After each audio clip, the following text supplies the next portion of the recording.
আমি বরাবরই পছন্দ করি নারকেল। আর ছোটোবেলায় একটা খাবার খেতাম। তা প্রায় বছর ১৫ বা ১০ কেটেই গেছে। ওই খাবারটা একসঙ্গে গুছিয়ে আর খাওয়া হয়ে ওঠে না।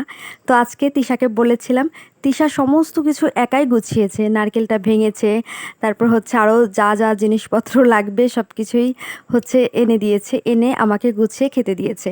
তো এই যে কী লাগবে, এটা হচ্ছে মুড়ি, আর আমাদের মুড়ির ভিতরে আবার বিস্কুট থাকে সবসময়। মানে এটা তিশা খায়। তারপরে হচ্ছে এটা তালগুড়। আর তালগুড়টা, এই তালগুড়টা একদম অরিজিনাল। এটা আমরা একটা স্থান থেকে কিনে এনেছি। আসলে এটা এত ভালো ছিল, মানে কি বলবো, এত টেস্টি, এত স্বাদ। আসলে এরকম তালগুড় প্রায় বছর কয়েক পর খেলাম, মানে খাওয়া হয়, এত সুন্দর থাকে না। সব কিছুতেই তো এখন ভেজাল, কিন্তু এটায় কোনো ভেজাল নেই, একদম অরিজিনাল। তো ভীষণ সুন্দর ছিল। আর এই যে হচ্ছে গুড়, যা হচ্ছে নারকেল, চিনি আর সমস্ত কিছু সংমিশ্রণে এত সুন্দর একটা খাবার হয়েছিল না, কি বলবো, ভীষণ সুন্দর। তো আমি তাল গুড় দিয়ে খাচ্ছিলাম আর তিশা চিনি দিয়ে।